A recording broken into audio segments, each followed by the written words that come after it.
السلام علیکم ورحمۃ اللہ وبرکاتہ۔ محترم ناظرین، آج کی اس کلپ میں بات کریں گے عوام کے اندر پھیلی ہوئی غلط فہمیوں کے بارے میں۔ ہمارے بہت سے بھائی الو کو منحوس سمجھتے ہیں، حالانکہ اسلامی نقطۂ نظر سے دیکھا جائے تو ان کا یہ خیال جو ہے ایک دم باطل اور ان کا نظریہ ایک دم غلط ہے۔ صحیح بخاری کے اندر ایک حدیث شریف ہے، لا عدوى ولا حامۃ ولا سفر، یعنی رسول اللہ صلی اللہ علیہ وسلم نے فرمایا کہ چھوا چھوت کوئی بیماری نہیں، الو کے اندر نحوست نہیں، اور سفر کا مہینہ منحوس نہیں۔ حضرت مولا علی قاری علیہ رحمۃ و رضوان حامہ کی تفسیر بیان کرتے ہوئے فرماتے ہیں، یہ اسم طیر یتشائم بہ الناس یقال له بوم، یعنی الو کو لوگ منحوس خیال کرتے ہیں، یہ ایک پرندے کا نام ہے، اس کو بوم کہا جاتا ہے، یعنی الو کہا جاتا ہے۔ اور حضرت شد الشریع علیہ رحمۃ و رضوان فرماتے ہیں کہ بوم الو کو کہا جاتا ہے۔ زمانے جاہلیت کے اندر اہل عرب اس کے بارے میں مختلف نظریے رکھتے تھے، اور آج بھی لوگ اس کو منحوس سمجھتے ہیں، حالانکہ حدیث شریف کے اندر فرمایا گیا ہے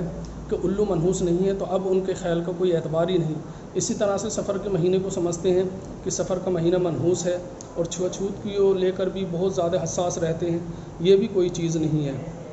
تو ان تمام باتوں کا خلاصہ دیکھا جائے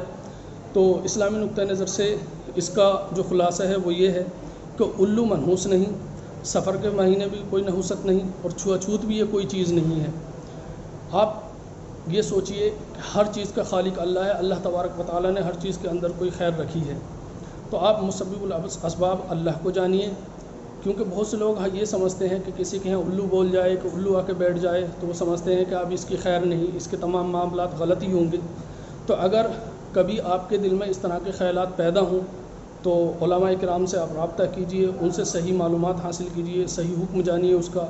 اور پھر جب آپ نے اس کا صحیح حکم جان لیا تو اب آپ کے خیال کا کوئی اعتبار ہی نہیں رہ جاتا ہے،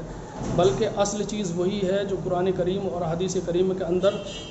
بیان فرما دیا گیا ہے، یعنی جو اس کا حکم قرآن کے اندر ہے وہی صحیح ہے، وہی ماننا بہتر ہے، بلکہ ضروری ہے۔